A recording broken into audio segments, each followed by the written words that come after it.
김진의 돌직구쇼에 오신 여러분 반갑습니다. 김진입니다. 저는 오늘도 이곳 광화문 청계광장에 나와 있습니다. 정두원 전 의원이 서대문구의 한 야산에서 극단적인 선택을 한 채 숨진 채 발견됐습니다. 한때는 권력의 정점에 올랐던 그가 왜 이런 극단적인 선택을 한 것인지, 정두원 전 의원은 평소 우울증을 앓고 있다라고 주변인들은 이야기를 하고 있습니다. 무엇이 그를 극단적인 선택으로 몰고 가는 것인지 잠시 후에 상세히 이야기 나눠보겠습니다. 한 정치인의 안타까운 죽음에 관한 이야기입니다. 저는 비가 오나 눈이 오나 매일 아침 이곳에서 여러분을 기다리겠습니다. 김지의 돌직구쇼 지금 라이브로 시작합니다. 잠깐만요.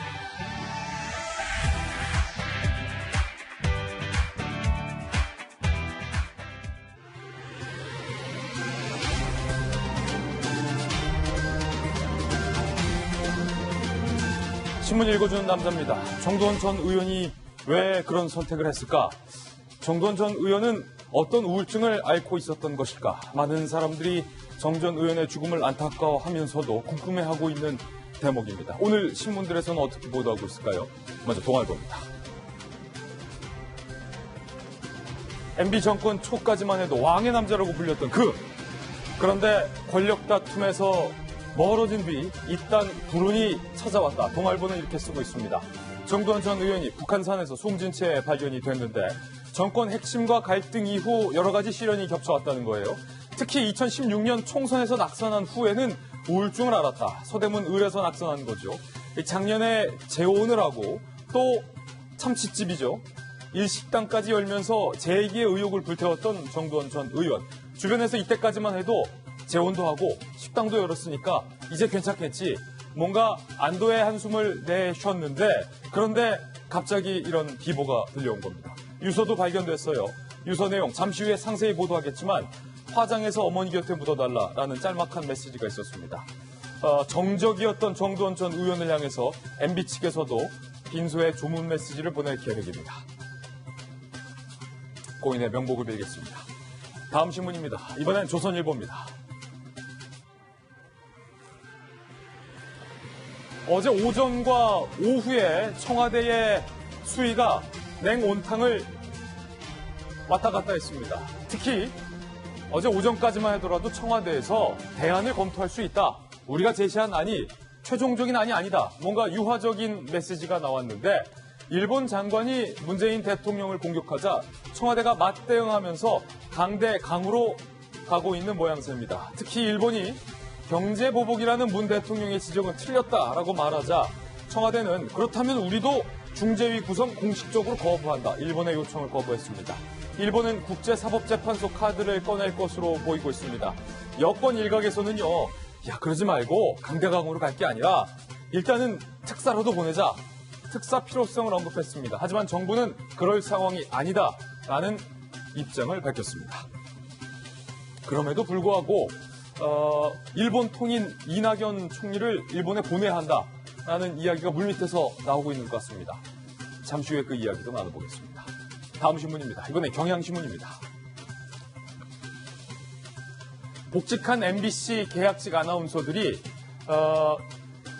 직장 내 괴롭힘 막아달라라면서 노동청에 1호 진정서를 제출했습니다. 직장 내 갑질 방지법의 첫 사례가 되겠군요. 이 아나운서들의 주장에 따르면 복직해서 본인 사무실로 갈 줄 알았는데 회의실로 출근시켜서 업무도 안 줬다는 겁니다. 그러면서 정치적인 시선을 거두어 주기를 호소했습니다. 복직한 MBC 계약직 아나운서들의 사연 잠시 후 오늘의 핫플에서 다뤄보겠습니다. 다음 신문입니다. 이번에 한겨레 신문입니다. 청와대가 윤석열 검찰총장의 임명을 강행했습니다. 한국당과 바른미래당에서는 국회를 또 한 번 무시했다라고 반발했습니다. 그런데 이날이 공교롭게 청와대와 야당 대표가 다른 당 대표와 함께 만나기로 결정한 날인데 청 관계자는 5당 대표 회동과는 별개다라고 선을 그었습니다. 청문 보고서 없이 임명한 인사가 벌써 16번째. 황 대표는 걱정 많이 된다라고 밝혔고 오신환 원내대표는 역대 최악의 불통 대통령이라고 비판했습니다. 다음 신문입니다. 이번엔 중앙일보입니다. 경제가 걱정이에요. 청년들 일자리가 걱정입니다. 또 한 번 안 좋은 기록이 경신됐습니다. 미취업 청년이 154만 명인 것으로 조사됐습니다. 그러니까 일자리가 없는 청년만 무려 154만 명. 12년 만에 최다치입니다. 12년 만에 최악의 청년 실업률이다라고 표현을 하고 있습니다. 그런데 더 심각한 것은 취업을 아예 포기한 취업 포기자가 58만 명. 이 수치는 일자리를 구하고 있는 청년의 3배다. 그러니까 일자리를 구하고 있는 청년보다 취업을 포기한 청년들이 더 많다는 겁니다. 통계청이 밝힌 자료입니다. 이 기사의 첫 단락, 자포자기형 미취업 청년들이 늘어나고 있다. 첫 일자리를 잡는 데까지의 기간도 더 길어졌다. 대한민국의 일자리, 대한민국의 경제 어디로 가고 있는 겁니까? 다음 신문입니다. 이번엔 한국일보입니다. DB그룹의 전 회장 김준기 전 회장을 처벌해달라는 청원이 올라왔는데 피해자 가족이 올린 글입니다. 김준기 전 회장이 이렇게 이야기를 했다고 주장하고 있습니다. 유부녀는 성폭행을 원하지 않느냐. 망발하는 김준기를 처벌해달라라는 청원입니다. 성폭행 피소 뒤 미국으로 도주한 김준기 전 회장. 피해자 가족이 국민청원을 올렸습니다. 경찰은 인터폴 적색 수배까지 내렸는데 2년 넘게 경찰 수사리가 제자리라는 비판도 일고 있습니다. 잠시 후 피해자 가족이 올린 청원 글의 내용과 정말로 김준기 전 회장이 이런 발언을 한 것인지, 이 발언 말고 또 어떤 발언들과 행동들이 있었던 것인지 취재수첩 Y에서 주목해 보겠습니다. 지금까지 신문 읽어주는 남자였습니다. 네, 오늘 아침 저와 함께 등판한 등판 선수 소개하겠습니다. 저희 돌직구쇼의 전담 변호사, 탐정 손수 변호사 나왔습니다. 그리고 오늘 수요일은 여야 현역 매치입니다. 먼저 민주당의 할 말은 한다 조응천 의원님, 그리고 한국당 강원도의 힘 이양수 의원님 나왔습니다. 눈에 보이는 모든 것을 의심하고 분석하라 한국이미지전략연구소의 허은하 소장님과 돌직구쇼의 명품 시그니처 김병현 박사님 나왔습니다. 모두 어서 오세요. 반갑습니다. 네, 오늘의 키워드 3가지도 바로 살펴보겠습니다. 첫 번째 키워드입니다. 풍운하, 정두원 전 의원을 일컬어 정치계에서는 풍운하라고 불렀습니다. 풍운하의 사연, 안타까운 죽음, 잠시 후 조명해보죠. 두 번째 키워드는요, 영화배우 강지환 씨가 피해 여성들을 상대로 진실게임을 했고 진짜 진실게임을 하면서 술을 먹였다라는 피해자들의 증언과 주장이 나왔습니다. 잠시 후 이야기 나눠보죠. 세 번째 키워드는요, 바로 이겁니다. 텀블러, 유명 카페 텀블러에 득실되고 있는 이것은 과연 무엇일까요? 충격적입니다. 득실되고 있다. 상세하게 하나하나 이야기 전해드리겠습니다. 김지의 돌직구쇼, 오늘 탑뉴스로 시작합니다.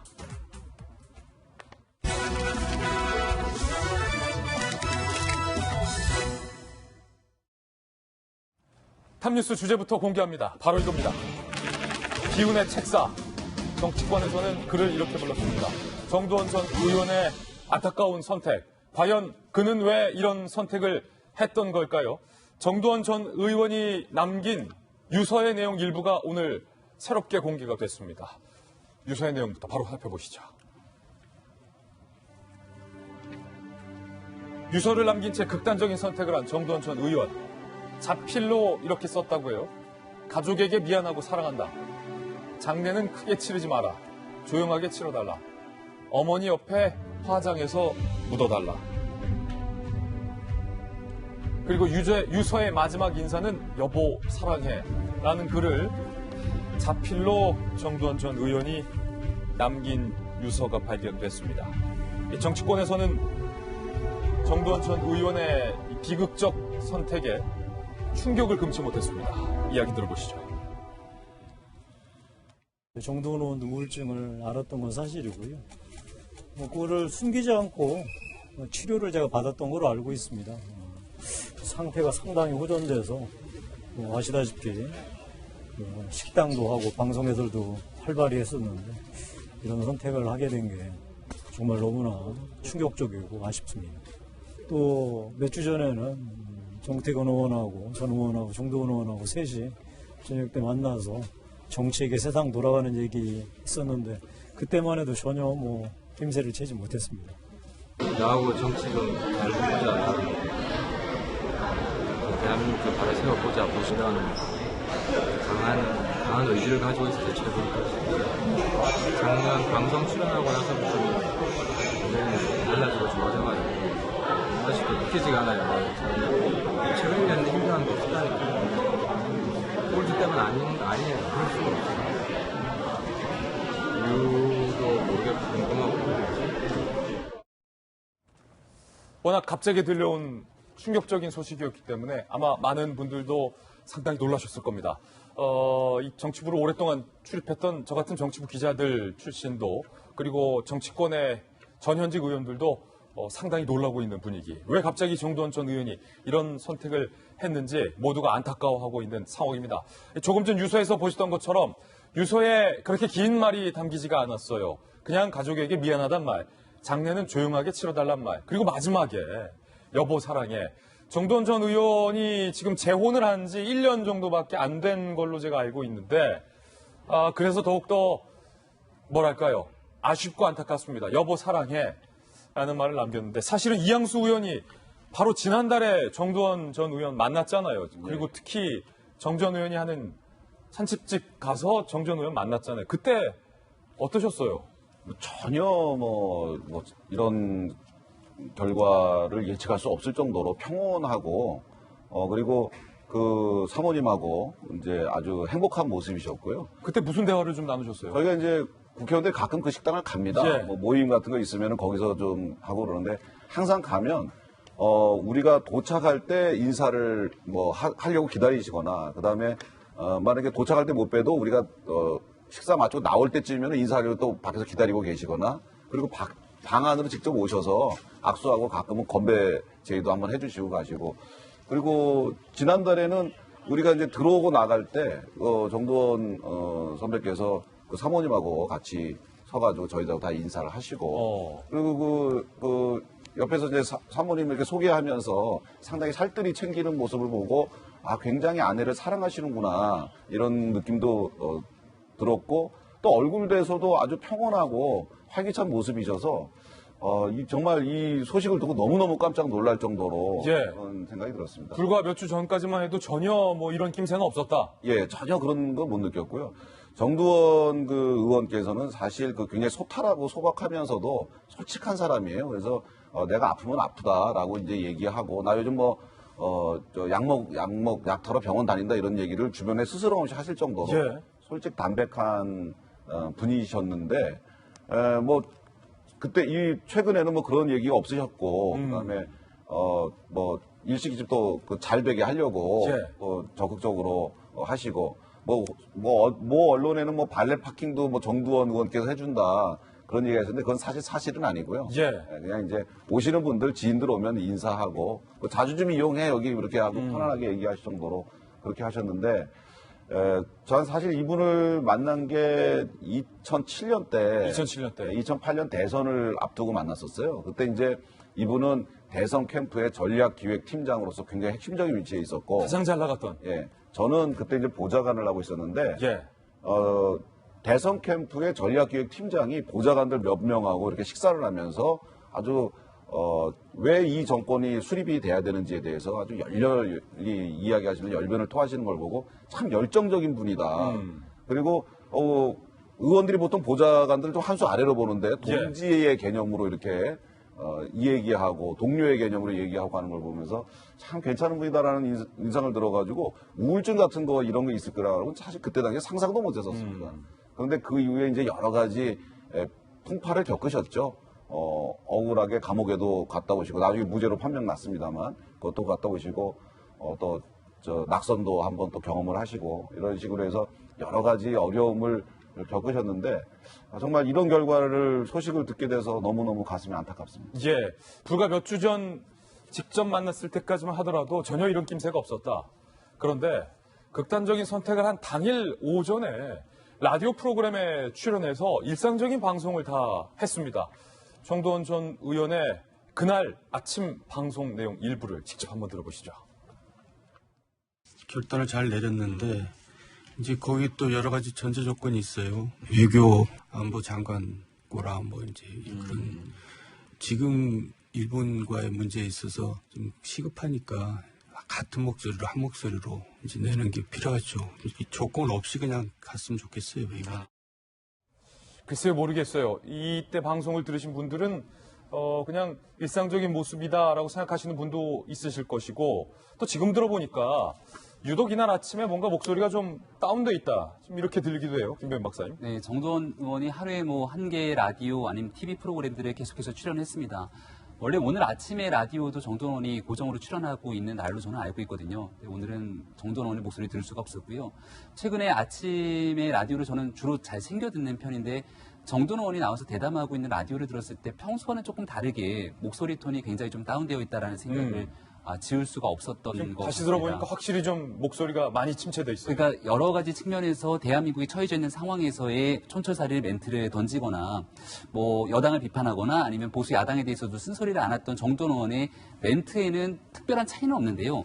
이 사람이 가지고 있는 목소리의 이 작은 미묘한 변화 같은 부분들이 평소에 정도원 전 의원을 잘 알고 있었던 사람들 입장에서는 뭔가 조금 목소리가 많이 침체되어 있는 것이 아니냐라고 느끼는 측면들이 있었던 것 같아요. 저도 얼마 전에 정도원 의원이 하고 있는 식당에 가서 다 같이 한번 정도원 의원을 본 적이 있는데, 예. 그때 정도원 의원 생일날이었습니다. 그래서 정도원 의원 생일을 축하한다고 많은 사람들이 모였을 때 거기는 여야 정치인들 가릴 데 없는 사람들이 있었고 뭐 언론인들도 있었고, 정도원 의원 표정이 굉장히 좀 해맑아 보이고 행복해 보이기도 했는데, 사람의 마음이야 겉으로 행복해 보이는 이면 안에 가지고 있는 고통, 어려움 이런 것들은 우리가 다 알 길이 없지 않습니까? 그때만 하더라도 제가 정도원 의원을 찾아서 같이 밥을 먹었을 때는 한 봄 정도로 기억이 나는데요. 예. 그때 식당이 꽤 잘 됐던 걸로 기억이 납니다. 근데 오늘 기사를 보면서 조금 놀랐던 것은 정도원 의원이 이 요식업 운영이 조금 어려움을 겪고 있어서 고민을 토로했다라는 기사들이 있어서 여러모로 정도원 전 의원에게 심리적으로 뭔가 부담감을 줄 수밖에 없었던 상황들이 최근에 있었던 것은 아닌가라는 생각이 들고요. 뭐 최종적으로 유가족들 입장에서는 부검은 하지 않기로 했다는 것 같습니다. 조금 전에 이제 부검은 하지 않기로 결정이 됐어요. 네, 그래서 오늘 아침 9시부터 빈소에서 조문을 받기 시작한다고 하는데, 이런저런 인연과 추억을 정도원 전 의원과 갖고 있는 사람들이 정말이지 많거든요. 그래서 아마 고인을 추모하고 또 왜 이런 선택을 하게 됐을지에 대한 예. 안타까운 마음을 가지고 있는 사람들이 적지 않을 거로 생각합니다. 결국은 정도원 전 의원의 이런 안타까운 선택의 뒤에는 우울증이 있었다는 이야기가 강하게 주위에서 나오고 있습니다. 우울증, 정말 무서운 질환입니다. 그런데 과거에도 정도원 전 의원이 이 우울증 때문에 극단적인 선택을 시도했었다는 이야기를 털어놓은 바 있습니다. 함께 보시죠. 이 세상에서 할 일이 없겠구나 생각이 들 때 삶의 의미도 사라진다. 내가 이 세상에서 의미 없는 존재가 되는 거다. 급성 우울증이 온 거지. 2018년 2월에 이런 인터뷰를 했고요. 그리고요, 낙선 자체보다 그 후가 문제였다. 고통에서 피하려면 죽는 수밖에 없으니 극단적인 시도를 했다. 그 일이 있고 나서 병원을 찾았다. 그냥 있으면 또다시 스스로 해칠 것 같아서 그때부터 사실은 우울증 약을 복용해 왔다라고 정도원 의원이 이야기를 했는데, 조홍천 의원님, 네. 사실은 이 소식 듣고 어제 조홍천 의원도 사실 가장 깜짝 놀란 사람 중에 한 명이었는데, 그 뭐랄까요, 두 분의 행보가 묘하게 닮아 있었어요. 가장 충성했던 정치 세력으로부터 이른바 좀 억울한 일을 겪고 야인의 세월에서 식당도 차린 것도 비슷하고, 또 정도원 전 의원과도 잘 아시잖아요. 예, 잘 알지는 못하고 제가 그 스시집을 찾아간 적이 있죠. 횟집도 갔었고. 예, 그 개업하신 다음에 찾아가셔서 제가 그래도 요식업 선배니까 예. 이렇게 원포인트 레슨도 좀 하고 그랬어요. 그리고 세상 돌아가는 얘기 이것저것 좀 나누다가 당신도 유튜브 할 건데 같이 유튜브 좀 하자. 출연 좀 해주라. 라고 저한테 부탁을 하셨고요. 저는 뭐 흔쾌히 승낙을 한 적이 있습니다. 예. 아까 뭐 삶의 이유? 이유. 뭐 할 일이 없다. 뭐 그러면 살아서 뭐 하겠냐. 그런 정도의 뭐 말씀을 하신 걸 언뜻 제가 봤는데, 저도 2014년 12월 달에 그 소위 말한 십상시 사건 때 예. 정말 세상이 저를 몰아붙이고 등지고 했을 때, 야, 이제 대한민국에서는 할 일이 별로 없겠구나. 라는 그런 생각이 참, 그게 저를 가장 괴롭혔어요. 이게 이제 이해가 된다는 거예요, 조홍천 저의 감정이. 저는 뭐 이미 먼저 겪었죠. 예. 그래서 저도 사실은 조금 약해질 때면 에라 하는 생각을 조금 했었습니다. 근데 급기밀체를 쳤죠, 저희 아내가. 그리고선 저를 완전 밀착 마크를 해서, 왜냐하면 그때 저희 집 앞에는 기자들이 몇 날 며칠을 진을 치고 있었기 때문에 외출을 할 수가 없는 상황이었거든요. 그러니까 집안에서 저와 저희 아내 딱 둘만 살 수밖에 없었던 그런 상황인데, 담배 한 대 태려고 베란다 나가면 따라 나오고 그랬어요. 예. 혹시나. 예. 사실은 그런 생각이 좀 있었거든요. 특히나 그때 언론에서 당시 청와대 쪽에서 이제 이렇게 좀 흘려주는 약간 악의적인 또 팩트가 아닌 걸 섞은 그런 얘기들을 무분별하게 반복해서 방영을 하고 또 자체 또 발전도 버전업도 되고 그게 하루 종일 나오면서 어떻게 나보다 나를 더 잘하는 얘기를 저렇게 할 수가 있을까? 내 마음을 어떻게 저렇게 왜곡을 하지? 아마 정도원 의원도 같은 심정이었을 것이다. 한마디도 못하고 1년, 한 달 동안 그때 끙끙 하다 보니까 그게 또 너무나 억울했어요. 어떻게 뭐 말도 못하고. 근데 가장 힘들었던 거는 대한민국에서 내가 할 일이 없겠구나. 예. 그게 정말 힘들었고, 그게 정말 극단적인 생각이 가끔 오기도 했는데, 다만 구속영장 기각되고 난 다음에 할 일을 만들었습니다. 제가 식당을요. 살기 위해서 그때 식당을 했어요. 살기 위해서 했다. 정도원 의원도 마찬가지. 내가 아니면 안 되는 일을 만들고 싶어서 식당을 했던 거죠. 예. 정도원 전 의원, 권력의 최정점에서 멀어지면서부터 아마 이런 우울증은 시작이 됐습니다. 정도원 전 의원의 정치적 인생을 되돌아봤습니다. 윤수민 기자가 취재했습니다. 2000년 이회창 한나라당 총재의 권유로 정계에 입문한 정도원 전 의원. 16대 총선 낙선 이후 이명박 서울시장과 인연을 맺으며 서울시 정무부시장을 지냈고 17대 총선에서 서울 서대문에 당선된 뒤 내리 3선을 지냈습니다. 그의 정치 인생 최정점은 이명박 전 대통령의 복심으로 불리며 MB정부 개국공신으로 활동한 2007년. 하지만 정권 초기부터 이 전 대통령의 형 이상득 전 의원 등과 갈등을 빚으며 정권 핵심에서 멀어졌습니다. 제가 정권을 찾는데 앞장을 섰습니다. 그런데 이 정부 내내 저는 불행했습니다. 그분들은 다 누렸죠. 저는 이 정부 내내 다 불행했고요. 이후 알선 수재 혐의로 구속돼 2년간 실형을 살다 무죄 선고를 받고 재기를 꿈꿨던 정 전 의원. 그 흔한 당직 한 번도 해본 적이 없습니다. 제게는 지금 정치적으로 온전한 복권이 필요한 시기입니다. 하지만 20대 총선에서 낙선한 뒤 극심한 우울증이 찾아왔습니다.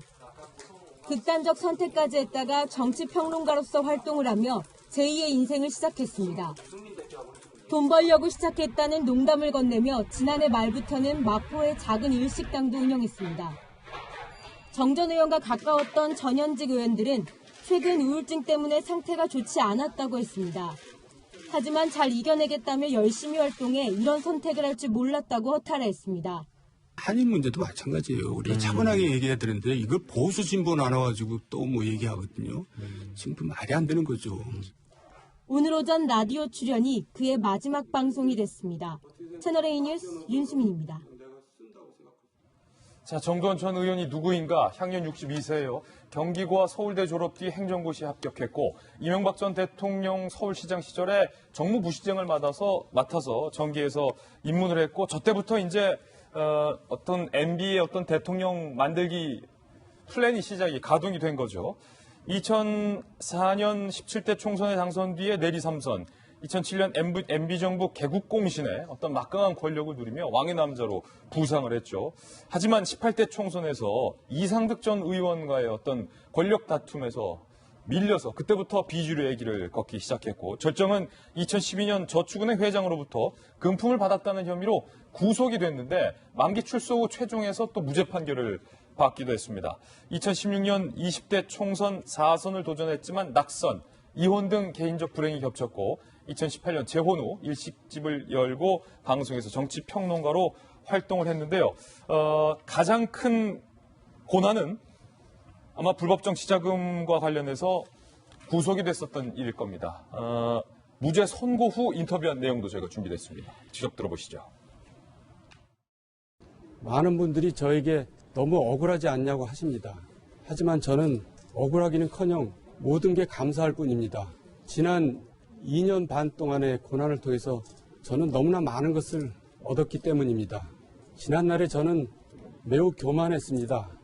제가 비록 법으로는 무죄입니다만 인생살이에서는 무죄가 아니라는 것을 이제는 압니다. 하지만 제가 늘 그래왔듯이 저는 앞으로도 국민의 입장에서 할 말은 하고 할 일은 반드시 하겠습니다. 하지만 경멸과 증오가 아니라 사랑으로 하겠습니다. 늘 힘들고 어렵고 약한 사람의 입장에 서서 정치를 하겠습니다. 아니, 이양수 의원님, 이게 어떻게 이렇게 잘 나갈 수 있나 싶을 정도로 사실은 권력의 정점에 섰었던, 그러니까 이명박 대통령 만들기의 책사 중에 책사였는데, 구속하고 만기 출석, 그러니까 다 살았어요. 살고 나와서 그때서야 이제 무죄가 됐잖아요. 대법원에서 무죄 확정 예. 났죠. 굉장히 억울했을 겁니다. 사실 그 정두원 의원께서는 정말 그 모두가 탐내고 부러워할 정도로 대단한 분이었어요. 경기고에다가 서울대 나오셔가지고 총리실에서 승승장구하다가 실은 이회창 총재의 제안에 의해서 16대 총선에 출마를 했었습니다. 그렇군요. 근데 거기서 한번 떨어졌다가 그 다음에 이명박 그 시장 후보가 제안을 해가지고 그때 이제 캠프에 가서 서울시 정무부시장으로부터 이제 정치를 시작하는데 내리 그냥 계속 당선이 될 정도였고 특히 2007년에 캠프를 차려서 2008년 대선 그 인수위 있잖아요. 예. 이명박 대통령 인수위원회를 정도는 이제 거의 100% 운영을 했었습니다. 사람도 다 인선하고 운영도 하고 해서 그때 당시에 정두원 의원 한번 만나보려고 줄 쓴 사람들이 뭐 전국적으로 인산인해를 일 정도로 권력의 정점에 섰었죠. 그만큼 대단했다. 그때 제가 10살 차이니까 저분이 그때 제 나이보다 한두 살 어릴 때였어요. 그 50대 초반에 50한 한두 살에 권력의 정점에 서가지고 했었는데 그때 당시 이제 이상득 의원하고 갈등이 생기면서 실제로 정부 조각에는 원래 인수위에서 정부 조각까지 하는 거잖아요. 예. 근데 정부 조각에서는 정도원이 밀려납니다. 다 밀려났다. 예, 그래서 인수위 때까지는 최고 권력의 정점이었는데 장차관하고 그다음에 총리실 뭐 이런 식으로 청와대 구성하는 데 있어서는 정두원 의원계가 전부 다 물을 먹게 되고 이상득계가 대거 들어가면서 그때 당시 이제 박영준 왕차관이 이제 등장을 하게 되죠. 이상득 의원 보좌관이었던. 그렇게 해서 이제 권력에서 밀려나게 되는데 권력에서만 밀려난 게 아니고 그 솔로몬 저축은행에 가서 불법 정치자금 관련해서 이렇게 감옥을 가잖아요. 처음에 정두원 의원께서 감옥을 간 다음에 도대체 뭘 해야 될지 모르겠더라고요. 그러니까 내가 무슨 잘못을 했는데 여기를 와야 되는지. 그런데 그날이 딱 생각하고 보니까 일요일이더래요. 예. 그래서 교회를 갔답니다. 그래서 이제 교회를 계속해서 다니면서 정두원 의원은 그 다음에 나와서도 그 감옥을 국립기도원이라 그럽니다. 국립기도원이라고 자기 했다. 계속 기도하면서 있었기 때문에 억울해하지 않고 그 안에서 잘 견디고 나올 수 있었지 기도에 없었으면 안 됐다 그랬는데 아까 저 인터뷰 좀 보면은 나는 억울해하지 않다라고 얘기하잖아요. 근데 그때 기도 같은 걸 통해서 뭘 느꼈냐면 초등학교 때 여학생한테 내가 고무줄 끄는 것까지 그런 잘못까지 다 생각나더라. 감옥에 앉아 있으니까. 네. 그래서 예. 평생에 걸친 솔로몬 저축은행으로부터 돈 받은 거는 아니지만 그것 때문에 감옥을 왔지만 그것은 사실이 아니지만 내가 평생 있으면서 남들한테 잘못했던 거 그런 것들을 계속 생각하고 회개하고 그러면서 기도하면서 버텼다 그러더라고요. 그래서 예. 저는 이번에도 사실 기도의 힘으로 잘 버텨줬으면 했었는데 너무나 안타깝습니다. 예. 이 정두원 전 의원 같은 경우는 또 노래도 잘했어요. 음반도 냈던 음반 가수인 것으로 알려졌는데 특히 지난 선거 때 직접 이런 노래를 불러서 주목을 받기도 했었습니다. 들어보시죠.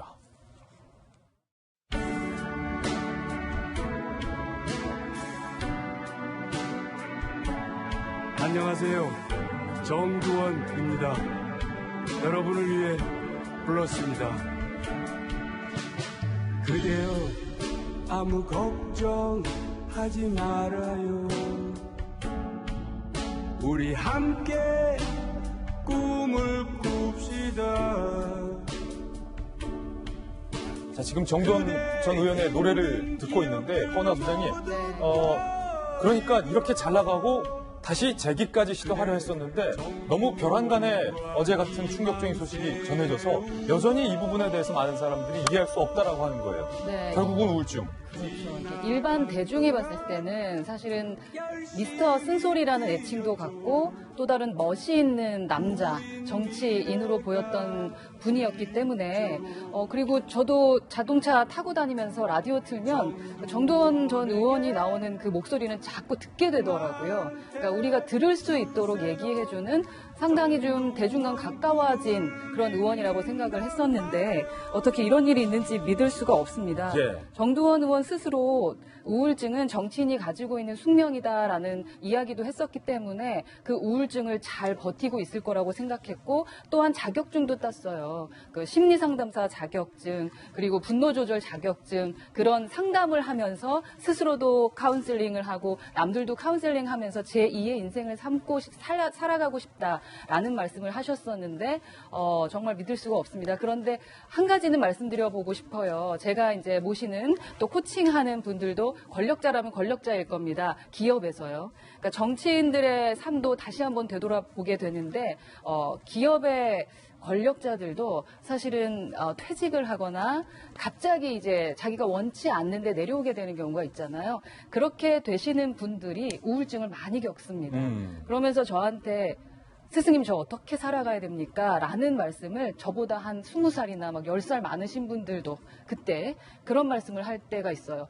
기존엔 상상도 못했던 모습이었어요. 너무나 강하고 자신의 존재감으로 인해서 행복했고 바빠도 아프지 않고 힘들지 않았던 분들인데 어느 순간 내가 세상에 필요 없는 존재는 아닐까. 아까 조응천 의원이 말씀하셨던 것처럼 그런 존재감을 느끼면서 갑자기 우울해하고 갑자기 늙어버리시는 모습 보면서 얼마나 안타까웠는지 모릅니다. 예. 우울증 아주 심각한 부분입니다. 그래서 우리 우울증 걸리신 분들 혹시라도 우울증 걸린 것 같은 병원 꼭 가셔야 되고 또 우울증 치료 받으셨으면 약을 꾸준하게 드셔야 된다는 말씀도 꼭 드리고 싶습니다. 정두원 전 의원의 정치사 돌아봤습니다. 고인의 명복을 위해 기도하겠습니다. 이번엔 저희가 준비한 두 번째 이슈를 공개합니다. 여성을 성폭행한 혐의를 인정한 배우 강규환 씨가 그날 그 집에서 무슨 일을 벌였는가에 대한 이야기들이 속속 나오고 있습니다. 피해 여성들이 입을 여는 겁니다. 강규환 씨가 이른바 진실게임, 이른바 술자리에서 게임을 하면서 성적인 질문을 유도했다라는 진술이 나왔습니다. 진실게임을 했다는 겁니다. 강주환이 진실게임으로 술 마시기를 제안했다. 사건 당일 피해 여성 2명 등 스태프 7명, 강주환 씨가 직접 집으로 초대를 해요. 송별회를 열어줍니다. 매니저 등 5명이 귀가한 후에 피해 여성 2명에게 너네 짐이 많으니까 내가 콜택시 불러주겠다. 더 얘기하자 가자. 라고 이제 붙잡죠. 피해 여성 2명이 남아서 강지환과 술자리 게임, 진실게임을 하게 됩니다. 피해 여성들은 강 씨가 계속 성적인 질문을 던져서 어쩔 수 없이 벌칙으로 술을 마셨다. 그러니까 저 질문에 대답을 하거나 대답이 곤란하면 술을 먹는 그런 게임이에요. 계속 여성들이 술을 마셨다는 거죠. 샴페인 한 병을 나눠 마신 후 강지환은 3층 침실로 피해 여성들은 2층 방으로 갔는데 평소 스태프들이 2층 방에서 묵는 일이 많아서 의심 없이 휴식을 했다는 거예요. 그렇게 의심 없이 쉬고 있다가 논란의 사건이 발생한 겁니다. 손수 변호사님, 네. 이 진실게임, 그러니까 강주환 씨가 뭔가 계속 곤란한 피해 여성들 주장에 따르면 성적인 질문을 하면서 계속 술을 마시게끔 유도를 했다라는 거예요? 당시에 그 상황이 다 알려지지 않았기 때문에 많은 분들이 궁금해하고 있고, 네. 그리고 또 도대체 누가 어떤 일을 한 것이냐, 특히 이제 이 2명의 여성에게도 뭐 잘못이 있는 거 아니냐, 어떤 관계였냐, 어떤 의도가 있는 거냐, 이런 의혹을 제기하는 분도 계셨습니다. 그런 상황에서 이 피해자들이 언론에 본인들의 생각을 직접 밝힌 건데요. 그러면서 우선 중요한 거는 4월에 처음으로 이제 업무상 만났을 뿐이다. 즉 업무의 연장으로 당시에 함께 있었던 것이지 개인적인 친분에 의한 그런 행동은 아니었다라는 점을 먼저 밝혔고요. 예. 그리고 또 그 다음에 이제 중요한 것은 강지환 씨가 기억이 나지 않는다고 하고 있어요. 우선 그래서 첫 번째로는 정말 기억이 안 날 가능성도 있는 겁니다. 그렇다면 이거는 애초에 뭐 계획적으로 뭔가 준비에 따른 그런 범행이라고 보기는 어려운 측면이 있는 거죠. 다만 실제로 이 여성들이 그런 말도 했거든요. 술에 그렇게 많이 취한 것 같지는 않다. 네. 그렇다면 또 다른 국면에 또 짐작을 할 수 있습니다. 우선 다른 스태프들이 귀가한 후에 이제 이런 그 술 마시는 그런 게임을 했다고 지금 말씀하셨잖아요. 그 과정에서 의도적으로 또 이런 난처한 질문을 해서 술에 취하게 만든 다음에 범행을 하려고 계획을 한 것인가. 그 부분 좀 의심을 가져볼 만한 부분이 있고요. 범행을 사전에 계획한 것이 아니냐. 네. 다만 또 그 게임의 어떤 그 형식이, 내용이 실제로 그런 난처한 질문을 해서 술을 마시게 하는 질문을 서로 하는 게 또 그 게임의 본질이거든요. 예. 그렇다면 거기까지 또 계획한 건 아니라는 그런 반박도 할 수 있겠고요. 그렇군요. 또 한 단계 더 올라간다면 애초에 이 두 명을 범행 대상으로 지목을 하고 내심으로 생각을 한 후에 자신의 집으로 초대한 거 아니냐. 왜냐하면 다른 사람들은 다 집에 갔는데 내가 택시를 불러줄 테니까 남아라 라고 말을 했다면 뭐 점점 더 이제 그 상위 단계로 올라간다면 계획 가능성도 배제할 수 없는 것이거든요. 다만 조금 전에 제가 설명드린 것은 이제 이번에 고소를 한 그 여성들의 그 언론 인터뷰 내용을 재구성한 것이기 때문에 양측의 주장 중에 어떤 것이 옳은지는 아직까지 뭐 단정하기는 좀 힘든 상황입니다. 예. 강지환 씨가 던졌다는 저 성적인 질문, 곤란한 질문, 어떤 질문이었을까요? 변호사의 입을 통해서 들어보시죠. 강지환 씨의 지위 이런 것들을 생각해서 이를 표현할 수는 없는 답변을 거부하는 형태로 술을 마시는 정도의 의사표시만 할 수 있었습니다. 강지환 씨의 지위를 생각해서 차마 그 질문의 내용을 표현할 수는 없다. 피해 여성들의 변호인이 지금 이렇게 얘기했습니다. 상당히 여성들 입장에서는 곤란한 질문을 강지환 씨가 던졌다라는 것이 유추가 되는데 강지환 씨가 기억을 못한다. 전혀 다른 이야기들이 나오고 있어요. 그런데 피해 여성들이 강 씨가 만취한 상태가 아니었다는 거예요. 범행 이전 3시간 정도 숙면을 취해서 술이 깬 상태였을 것이다. 그러니까 만취한 상태에서 바로 이 같은 범행을 저지른 것이 아니라 애초에 알려진 건 술을 마시고 만취해서 바로 뭐 이런 범행을 한 건 아니냐라는 거였는데 3시간 정도 각자 방에서 자고 나와서 강주환이 그런 범행을 저질렀다라고 피해 여성들이 이야기를 한 거예요. 그렇기 때문에 여성들도 잠에서 깨서 강력하게 항의하자 강 씨가 방을 나갔다는 거예요. 그래서 여성들이 곧장 방문을 잠갔다는 거예요. 강주환 씨가 못 들어오게. 그러니까 문을 열어달라고 강주환 씨가 두드렸다. 기다리다가 경찰이 출동하자 강주환 씨가 피해 여성 있는 방으로 직접 안내했다. 직접 안내. 김변 박사님. 네.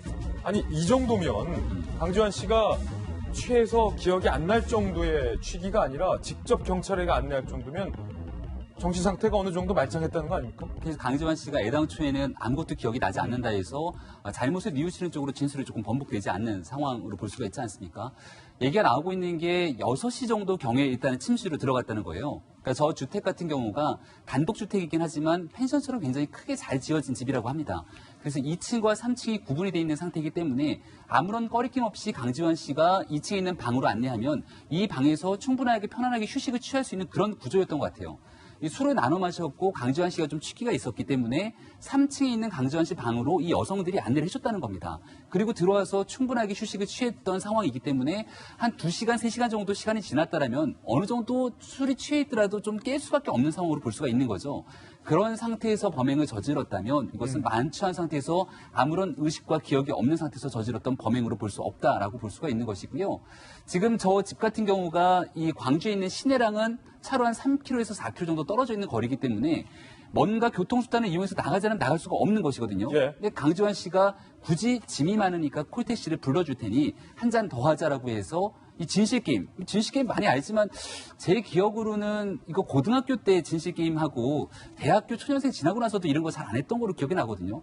최근에도 이렇게 뭐 진실게임 하면서 술을 먹었다라고 하는 기억들을 찾기가 좀 어려운 측면이 있는데 네. 강지환 씨 나이가 40이 넘지 않습니까? 40이 넘죠. 그런데 이 여성들을 대상으로 성적으로 희롱을 할 수 있을 정도의 이야기를 끄집어서 진실게임을 했다면 여기에 대한 뭔가의 의도성은 분명히 짙게 배일 수밖에 없는 측면이 있는 것 같아서 예. 향후 재판에서 범죄를 다투고 있는 과정에 이 술을 마시게 된 경위 등에 대해서도 좀 면밀하게 따져봐야 되지 않을까 생각이 듭니다. 자, 조홍천 의원님. 지금 강지환 씨는 범행을 인정했지만 그 직전까지 만취해서 기억이 안 난다라고 주장을 하고 있는데 피해 여성들의 이야기에 따르면 샴페인 한 병을 나눠 먹었고 샴페인 한 병을 3명이서 나눠 먹은 직후 3시간 정도 잠을 자고 일어났다. 그러면 보통 어떻습니까? 술에 깨지 않습니까? 3명이서 샴페인 한 병 나눠 마신 걸로 뭐 만취하는 건 아니고요. 예. 쭉 보니까 그 전에 6시 이전에 많은 사람들이 있을 때도 전작이 있었던 것 같아요. 계속해서 술을 마셔왔다. 예, 계속해서 술 마시면서 7명인가 뭐 8명인가 중에 그 각자의 그 사정 일정에 따라 가지고 먼저 가기도 하고 또 남아서 계속 먹기도 하고 하다가 하나둘씩 일어나고 이제 6시쯤 돼 가지고는 다 나가고 저 피해자 여성 2분과 강지환 이렇게 3명이 남았는데 그때부터 저 6시 전까지 예. 그때 이제 3분이서 아마 샴페인 한 병을 나눠 마셨다는 거 아닙니까? 그러니까 그 전작이 어느 정도쯤 되는지 그걸 잘 모르겠어요. 예. 그러니까 확실한 거는 샴페인 한 병으로 만취는 안 될 겁니다. 근데 저렇게 성적인 농담, 곤란한 성적인 농담, 진실 게임 뭐 하면서 답변 못하면 술 한잔 마시고 저거는 굉장히 그 가배지위에서 하는 거죠. 가배지위에서 하는 예, 그 대등한 관계라면 여성들이 왜 그러냐고 내가 왜 그런 거 대답해야 되냐, 내가 왜 또 술 먹어야 되냐. 라고 그걸 거절할 수 있을 건데 그걸 거절하지 못하고 그냥 답변 못하면 마시고 했다는 거는 굉장히 가배지위에서 있었던 것 같고 또한 다른 사람들 다 가는데도 불구하고 니네들은 짐 많으니까 뭐 좀 이따가 내가 콜택시 불러줄게. 그러니까 대단히 갑적인 지위에서 갑질을 한 거 아닌가. 일종의 갑질이다. 예, 라고 생각이 됩니다. 예. 범행 직후에 강지환 씨가 이 여성들에게 한 발언도 피해자 여성들의 입에서 나왔습니다. 바로 이런 이야기를 했다는 겁니다. 강지환 씨가 범행 직후에 여성들에게 이런 얘기를 했다는 거예요. 호 소장님. 나 잘못한 거 맞아? 그러면 감옥에 보내달라. 이거를 어떻게 해석을 해야 합니까? 이게 잘못했다라고 사과를 하는 겁니까?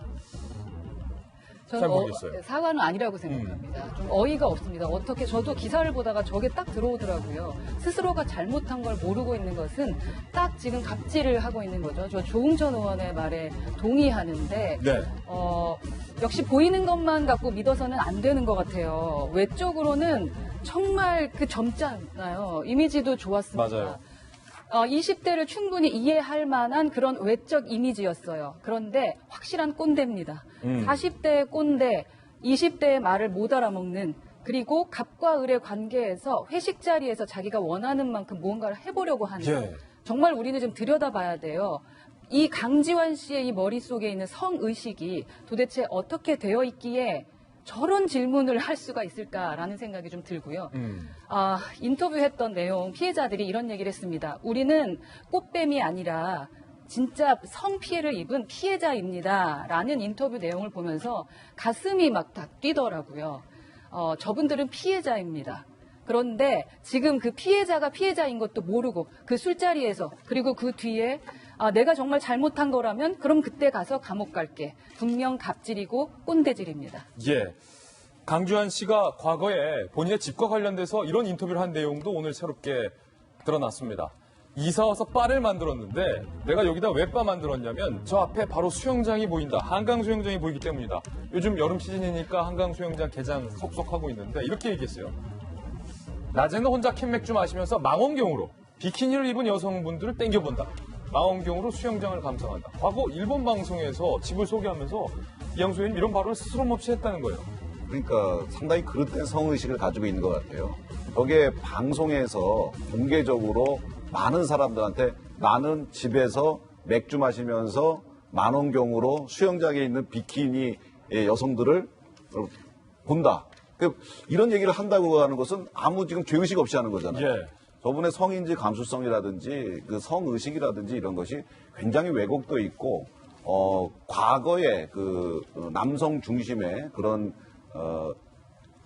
차원의 그 생각을 가지고 있는 것 같아요. 그래서 저분이 이번에 이런 범행을 저지른 데 있어서도 내가 잘못한 거 맞아? 이렇게 반문하는 거 보면 이분이 성의식이 완전히 잘못 고착되어 있는 거 아닌가 싶습니다. 이분은 우리 실정법에서 정하고 있는 법적인 처벌 뭐 이런 것뿐만 아니고 저 왜곡된 성의식 자체를 교정하는 그런 상당한 교육의 시간이 필요한 것 같습니다. 예.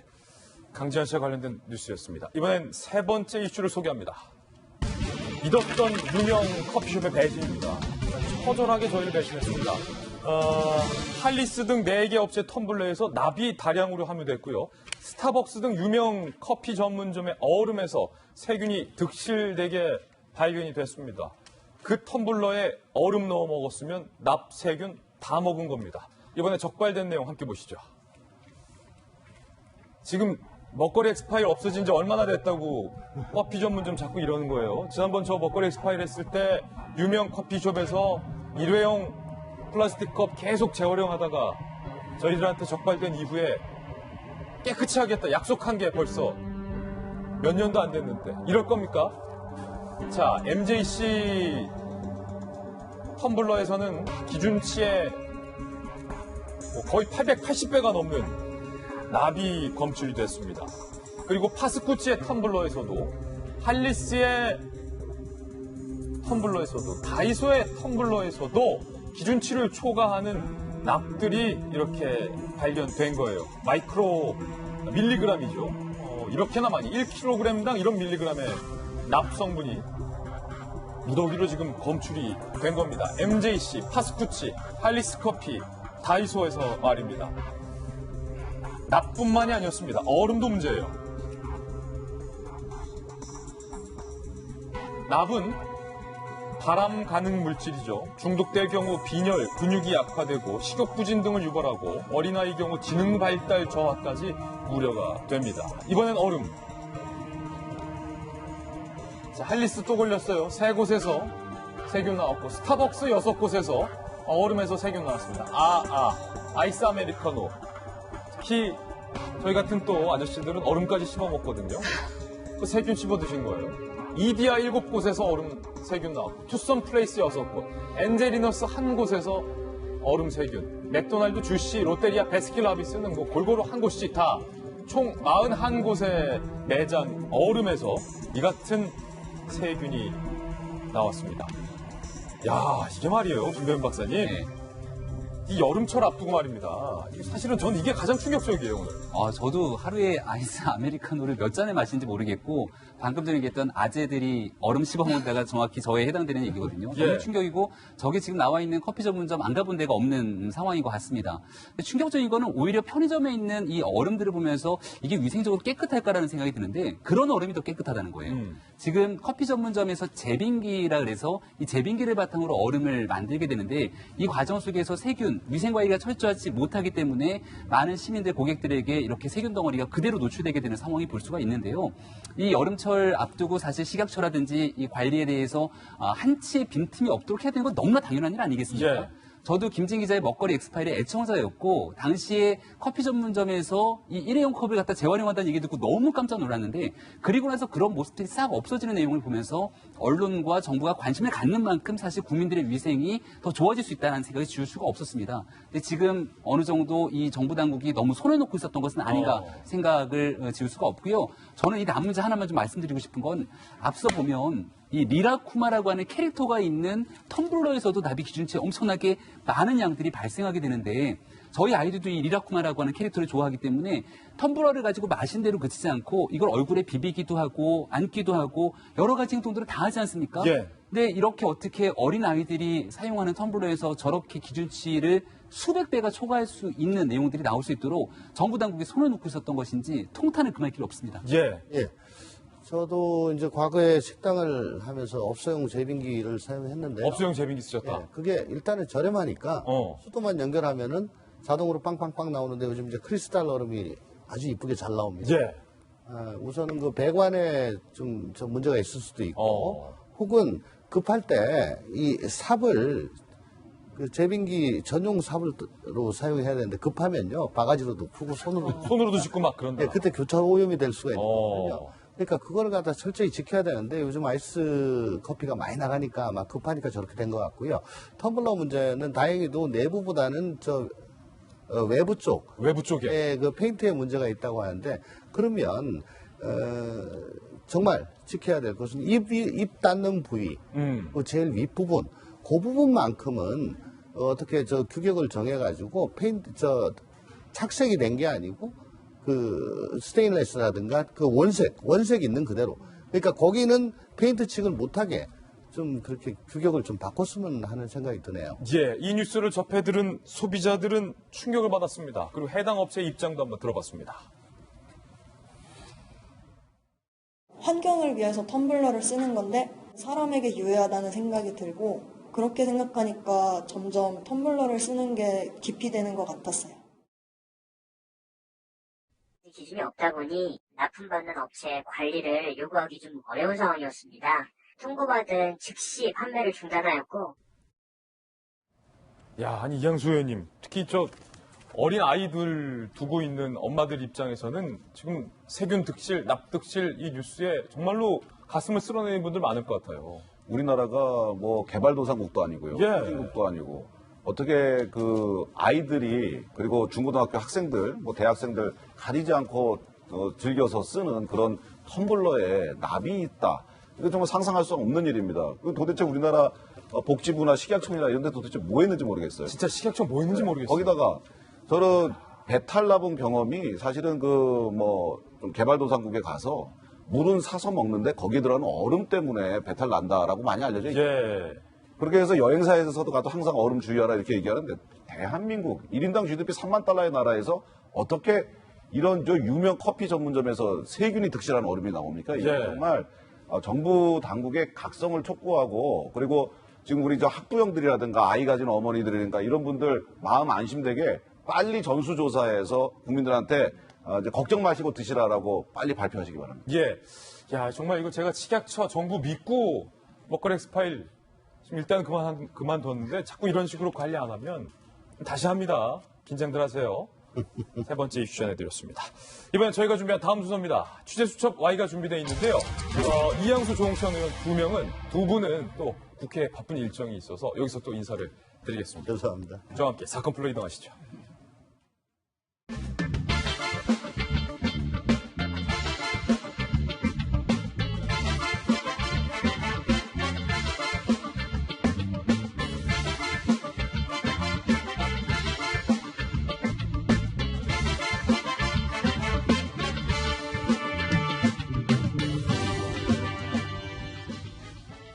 네, 취재수첩 Y입니다. 오늘 순천향대 경찰행정학과의 오윤선 교수님 모셨습니다. 오 교수님 어서 오세요. 네, 안녕하세요. 손 변호사님도 함께 하겠습니다. 두 분과 함께 풀어볼 첫 번째 취재수첩 정말로 충격적입니다.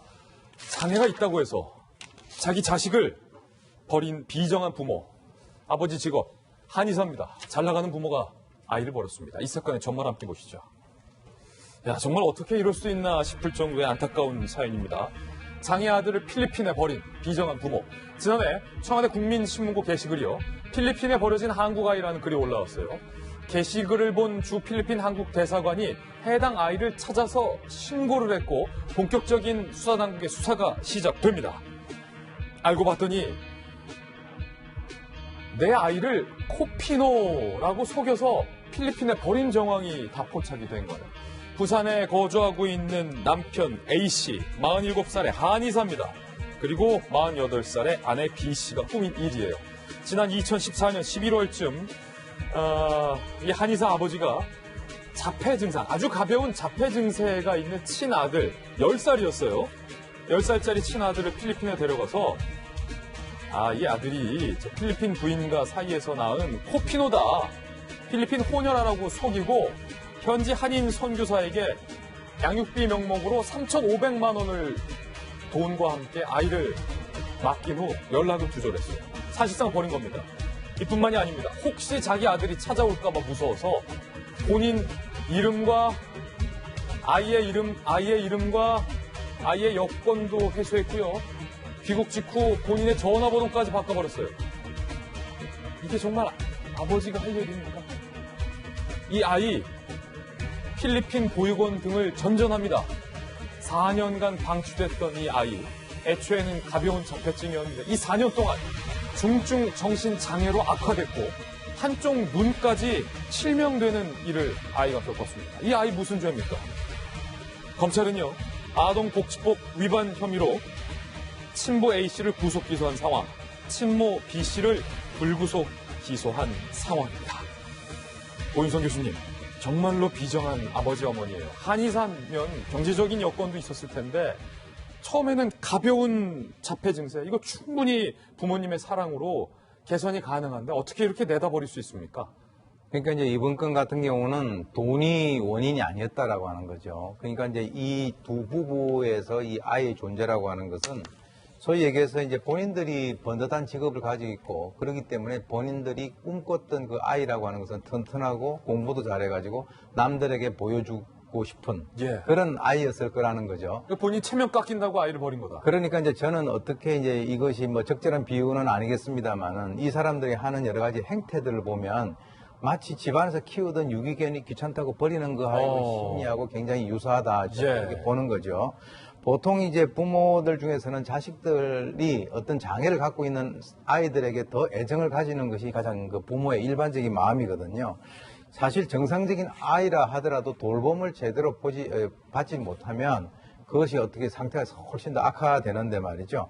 이게 이제 처음에는 아빠 없는 아이라고 해가지고 미혼모 행세도 했고 또는 엄마 없는 아이라고 해가지고 또 이제 이렇게 하다가 한국에 보내놓으니까 계속적으로 본인에게 오는 거죠. 그러니까 이 애가 오는 것에 대해서 야, 이거 안 되겠다. 이번에는 아예 그냥 외국으로 보내야 되겠다라고 나쁜 생각을 품고 이제 전혀 그 관계도 없는 그 필리핀 여성이 낳은 아이, 즉 코피노라고 얘기를 해가지고 그쪽에다 보냈는데 지금 이제 이것이 문제가 되니까 뭐라고 지금 얘기를 하고 있냐면 이렇게 얘기를 하고 있죠. 아, 불교를 좋아해서 애를 사찰에 보내서 템플 스테이를 한 것이고 영어를 잘하기 위해서 필리핀에 어학연수를 보낸 것이다 라고 얘기를 하고 있는데 버린 게 아니라 필리핀에 어학연수 보냈다. 그러니까 이제 이 사람들 나름대로 이제 머릿속에서 그 이제 논리를 갖다가 개발한 거예요. 그래서 이 15세 된 이 그 아이 같은 경우는 가장 가까운 그 부모로부터 배신을 당했기 때문에 지금 이제 한국으로 보낸다라고 하니까 나 보내지 말아 달라. 왜냐하면 우리 아빠가 또 다른 나라로 보낼 거다라고 얘기를 하는 것으로 봐가지고는 지금 그렇게 얘기하고 있다. 예, 심리적으로 거의 이제 복구가 어려운 그런 상황이 아니겠는가. 아이 잃어버리고 실종된 아이를 찾느라고 평생을 거기에 매진하는 부모들도 있는데 이게 좀 너무한 것 같습니다. 예, 그런데 더 충격적인 건 이 아들을 유기한 게 이 부부 이번이 처음이 아니었다는 겁니다. 앞서 지난 2011년 A씨 부부는요, 기숙시설이 있는 경남 마산의 한 어린이집에 당시 7살짜리의 아들을 보내요.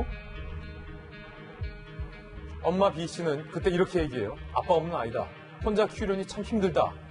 미혼모 행세를 합니다. 1년 후쯤 어린이집이 아이가 잠을 안 자고 다른 애들과 싸운다.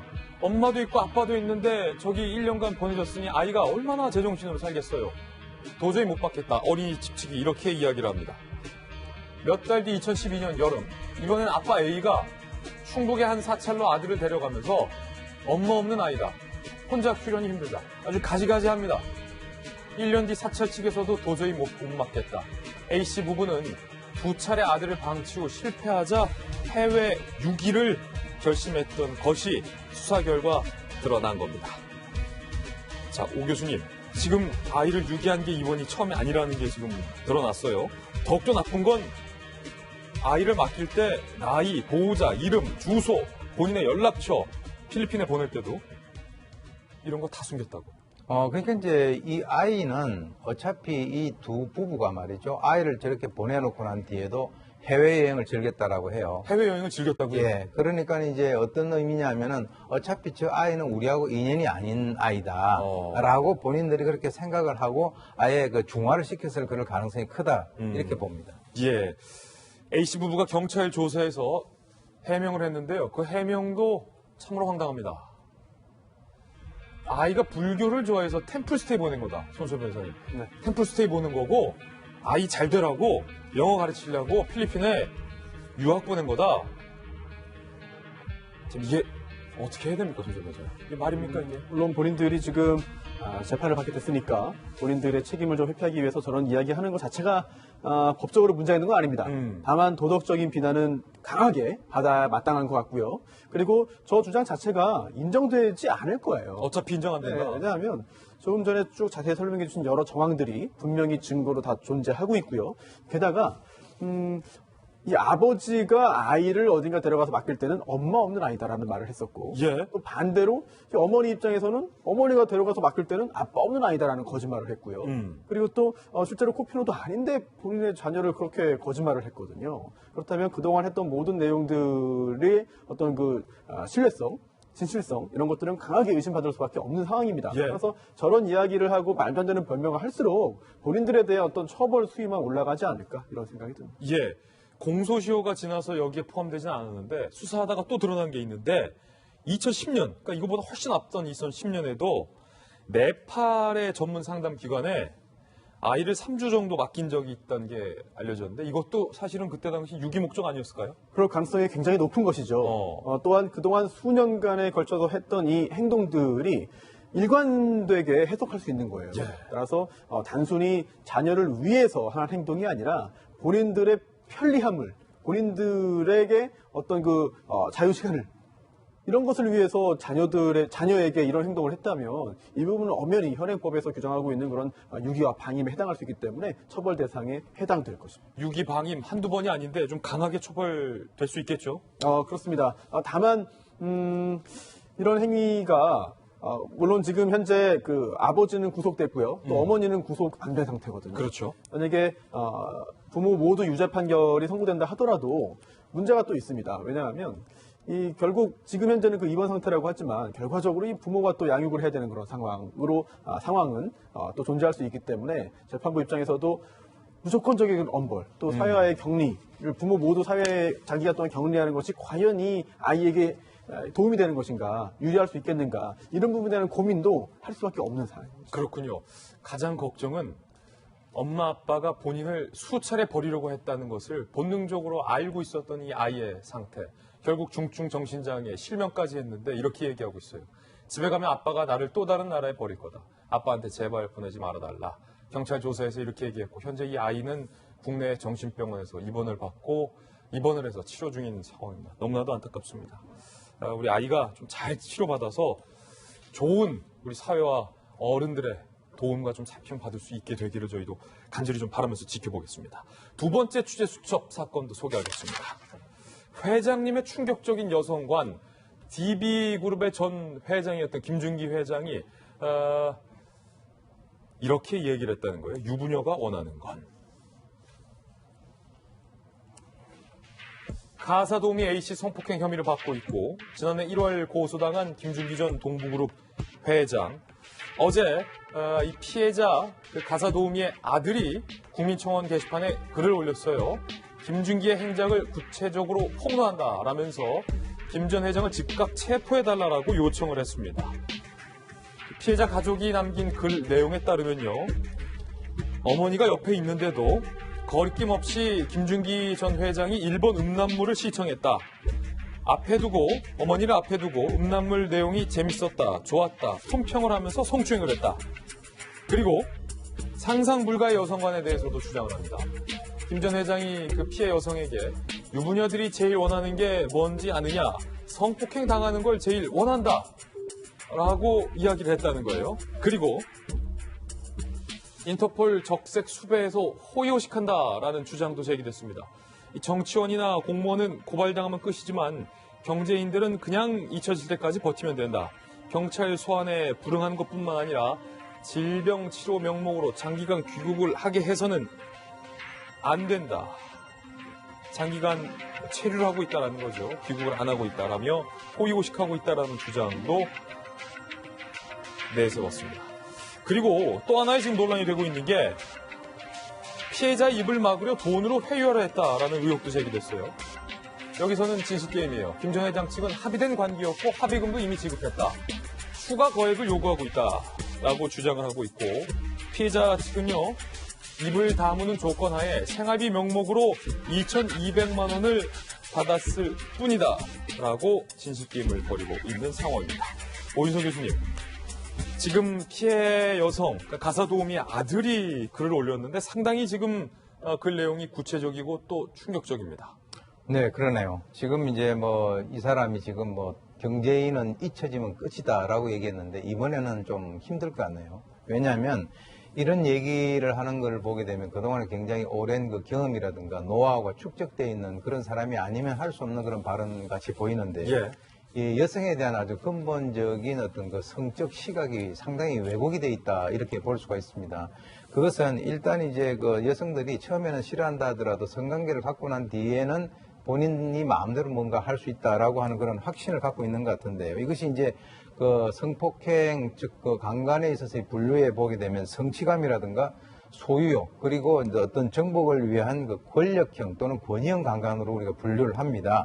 이런 그 어떤 과정을 통해 가지고 자신의 우월감을 확인을 하고요. 그리고 이제 그 약간의 어떤 성적 도착증도 좀 있는 것 같은데 변형된 노출 음란증이 있는 것 같아요. 왜 예. 그러냐면 상대가 있음에도 불구하고 그 앞에서 음란물을 털어놓고 상대가 그것에 대해서 굉장히 당해하는 것을 보고 즐긴단 말이죠. 그리고 난 뒤에 그런 것을 몇 번 이렇게 던짐으로써 상대의 반응을 보고 뭔가 메시지를 보내가지고 이것이 뭔가 본인이 의도하는 바가 될 것이다 안 될 것이다 판단을 하는 그런 과정이라고 저는 보는데요. 사실 이제 이런 사람들 같은 경우는 이제 이 사람이 지금 70대 중반이라고 그러는데 나이가 드는 것을 거부를 하는 거예요. 그래서 이제 세월을 거부하고 부정하는 건데 자기 또래보다는 상당히 성적으로 자기는 그 건재하고 차별화될 수 있다라고 하는 것을 뭔가 남에게 보여주고 싶어 하는 것인데 결국 이 세월과의 싸움이라고 하는 것은 이길 수 없는 성산 없는 싸움을 지금 이제 본인이 나름대로 발버둥을 치고 있는 것으로 보입니다. 예.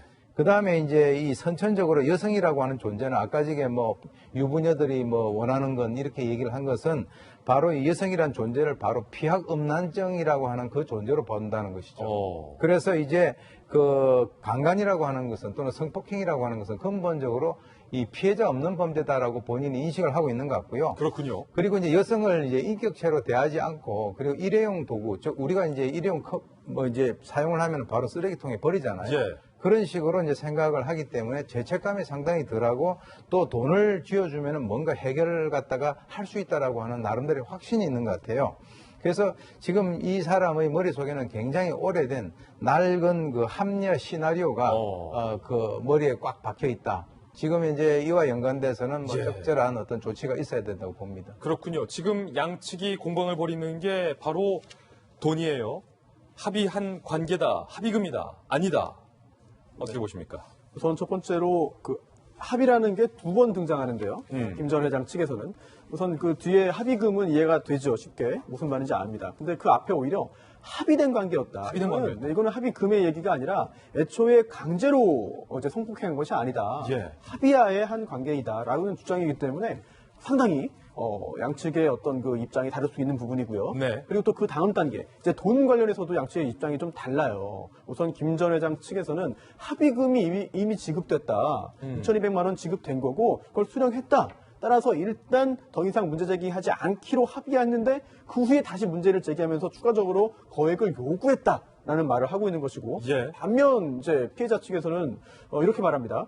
이불 다무는 조건하에 생활비 명목으로 2,200만 원 받았다라고 했는데 사실 이 부분도 여러 언론 보도를 보면 약간씩의 차이는 있거든요. 예. 그런데 생활비 명목으로 즉 해고를 하고 해고를 당한 상황이기 때문에 생활비 명목으로 2,200만 원 받았다. 라면 이건 합의금이라고 보기 어려워요. 그렇군요. 하지만 조금 전에 그 이야기, 이불 다무는 조건으로, 비록 이불을 다무는 조건으로, 비록 명목상 생활비 명목이지만 2,200만 원 받았다라면은 이거는 합의금이 됩니다. 그렇군요. 네, 따라서 정확하게 이불 다무는 조건으로 생활비 명목에 돈을 받은 것인지 아니면 이불 다무는 조건이라는 것이 당시에 없었는지 여부에 따라서 이 돈의 성격이 달라질 수 있겠고요. 법적으로. 또 하나 더 중요한 거는 네. 이거 약간 일반적인 상식에 좀 반하는 내용이긴 한데요. 이 합의금을 지급하고 고소하지 않겠다. 저는 고소 안 하겠습니다. 고소권 포기합니다라는 각서를 쓰는 경우가 많잖아요. 예. 이게 법적으로 큰 효력이 없습니다. 그래요? 즉 고소권의 포기라고 하는 것은 법에서 고소권을 부여하고 있는 것이기 때문에 법에 의해서 더 이상 고소할 수 없습니다. 이제 고소 못합니다라고 하는 규정이 없는 이상 양 당사자 사이에 합의해서 고소권을 포기했다는 표현을 썼다 하더라도 나중에 고소는 할 수 있어요. 고소는 언제든지 할 수 있다. 그렇습니다. 그렇군요. 또 법률 상식까지 한번 살펴봤습니다. 두 분과 함께 두 가지 사건에 대한 이야기 나눠봤습니다. 감사합니다. 네, 다음 순서입니다. 오늘의 하플 시간인데요. 오늘은 과연 어떤 분들이 하플 4인방에 선정됐을지 하플 4인방부터 직접 만나보시죠. 네, 베트남의 한 호텔에서 뭔가를 청소하는 사진이고요. 그리고 배현진 전 아나운서의 사진도 나와 있습니다. 그리고 한 군인인가요? 지금 하늘을 날고 있는 모습도 보이고 있고요. 그리고 자, 반여월 선생님 오랜만에 뵙습니다. 어떤 사연인지 하나씩 소개해드리겠습니다. 뽀송뽀송한 호텔 수건과 침구에 대한 로망으로 호캉스를 선호하시는 분들이 많은데 이 새하얀 호텔 수건의 충격적 실체가 밝혀져 논란입니다. 이곳은 한국인들이 선호하는 여행지 중 하나인 베트남의 경제 수도 호찌민의 한 호텔. 수건으로 변기와 욕조를 닦고요. 이 변기 닦은 수건으로 심지어 양치컵을 닦기까지 합니다. 그야말로 수건 한 장으로 말끔히 클리어하는 가히 충격적인 청소 행태. 게다가 세면대와 변기를 같은 솔로 세척까지 하기도 합니다. 백엔잎으로 거울과 침대까지 닦습니다.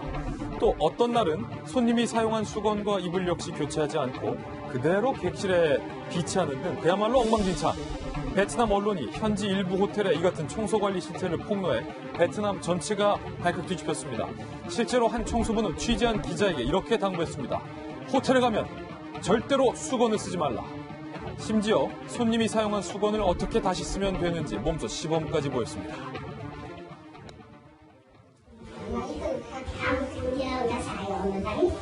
We cannot answer you now.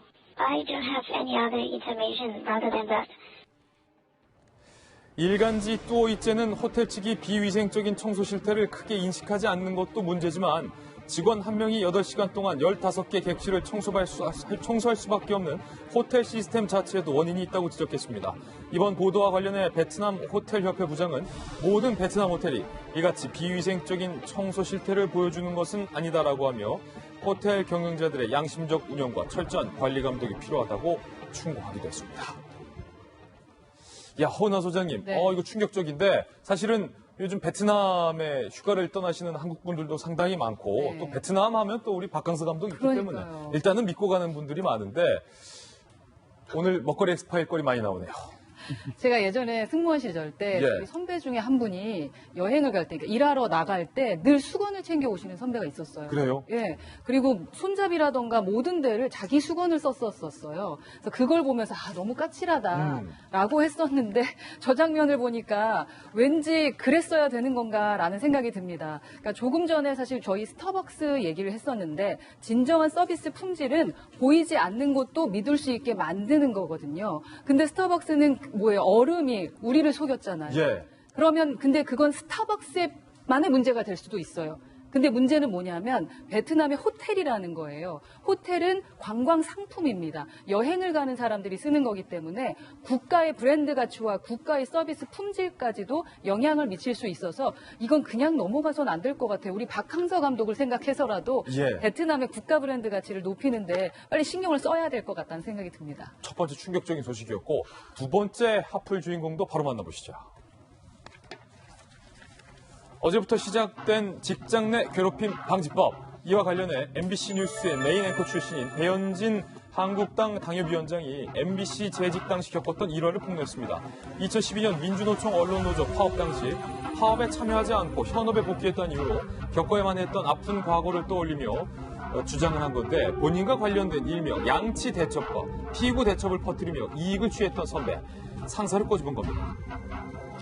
배현진 전 아나운서는 내게 양치컵을 안 쓴다며 못 배우냐, 부모 가정 운운하더니 양치 대첩과 피구 대첩을 퍼뜨렸던 2017년을 회상한다라고 밝혔는데 먼저 양치 대첩은 한 MBC 기자가 물을 틀어놓고 양치질을 하고 있는 배현진 전 아나운서에게 물을 잠그고 양치질을 하라라고 지적한 다음날 경위서를 써야 했다고 주장했던 일화입니다. 피구 대첩은 신동진 아나운서가 피구 경기 중 배 위원장의 다리를 맞춰 인사상 불이익을 받았다고 주장한 일인데 배현진 전 아나운서는 그 순간을 떠올리며 여태 몸서리친다. 그들이 회심하고 반성하길 기대한다라고 밝혔습니다. 김배현 박사님, 네. 배현진 전 아나운서뿐만 아니라 MBC의 계약직 아나운서들이 지금 현업에 복귀를 했어요. 네. 그런데 지금 내가 직장 내 괴롭힘을 당했다. 지금 1호 사례로 진정서를 제출했는데 네. 지금 그분들이 주장하고 있는 것도 상당히 주목받고 있죠. 그렇죠. 제대로 일할 수 있도록 해야 되는 당연한 조치들을 취해줘야 되는데 과거에 사실은 지금 현재 복귀에서 활동하고 있는 노조 측의 사람들이 과거에 MBC에 있었던 문화와 문제들을 언급하면서 이렇게 해서는 안 된다라고 했던 그 문제들을 그대로 똑같이 반복하고 있는 것은 아닌가라고 얘기를 하고 있고요. 지금 직장 내 갑질 금지법이 이제 시행이 되고 있는 상황 아니겠습니까? 여기에 대한 문제를 제기하니까 MBC 측에서 이런 얘기를 했다 그래요. 아직 괴롭힘 방지법 시행 중인 것도 아닌데 법 위반이라고 하는 건 논리적이지 않다. 이게 법의 문제가 아니라 사실은 문화의 문제고 사람에 관한 문제가 아니겠습니까? 우리가 MBC 하면 만나면 좋은 친구를 떠올리게 되는데요. 과거에 본인들이 문제라고 생각했던 것들을 정권이 바뀌고 사장이 바뀐 뒤에 똑같이 정치적으로 반대편에 서 있는 사람들을 향해서 그렇게 외친다라고 한다면 이런 부분들을 과연 어떻게 받아들일 수 있을까라는 생각이 들고요. 이 MBC도 공영방송으로서 많은 국민들에게 공정한 방송을 이끌어가야 될 책임이 있는 방송인데 현재 특정한 성향에 따라서 나와 관계가 되지 않는 다른 편을 배척하는 그런 행태를 보이고 있는 것은 아닌지 많은 우려를 제기하는 분들이 많은 것 같습니다. 예. 세 번째 앞을 주인공도 만나보시죠. 프랑스 개선문 있는 하늘에 뭔가가 떴습니다. 지금 보고 계신 것. 이거요. 지난 14일 프랑스 파리 하늘에 나타난 건데 CG 아니고요. 영화의 한 장면도 아닙니다. 실제 장면입니다. 보드 위에 두 발로 서서 자유자재로 하늘을 날아다니는 모습. 영락 없이 슈퍼보드를 탄 손오공 모습인데 혹은 아이언맨을 떠올리는 분도 있을 겁니다. 이 사람의 정체 바로 프랑스 발명가이자 예비역 군인인 프랭키 자파타. 프랑스 대혁명의 도화선이 된 바스티유 감옥 습격 230주년 기념일을 맞아 직접 발명한 유인 소형 비행체인 플라이보드 에어를 타고 축하 비행을 하는 모습입니다. 물 위를 날기 위해 개발됐던 보드에 제트 엔진을 탑재해서 시속 190km 이상의 속도로 10분간 비행을 할 수 있다고 합니다. 그는 한 손에 소총을 든 채 자유롭게 하늘을 날기도 하고 또 허공에서 꼼짝하지 않고 정지한 모습도 보여줬는데요. 이날 열병식에 깜짝 등장한 이 모습에 마크롱 대통령은 물론 파리 시민들까지 눈을 떼지 못했다고 합니다. 이 플라이보드는 악천후는 물론 밤에도 비행이 가능해서 프랑스 공군의 미래를 보여줬다는 평가를 받고 있습니다. 정말 신기하네요. 네, 저희들은 60초 광고 후에 오늘의 힐링 뉴스로 돌아오겠습니다. 잠시 후 저와 함께 힐링하시죠. 네, 오늘 저희가 준비한 순서 모두 다 보도해드렸습니다. 저희는 내일 아침에 다시 인사드리겠습니다. 오늘 하루는 분명 어제보다 나을 겁니다. 좋은 하루 되십시오. 고맙습니다.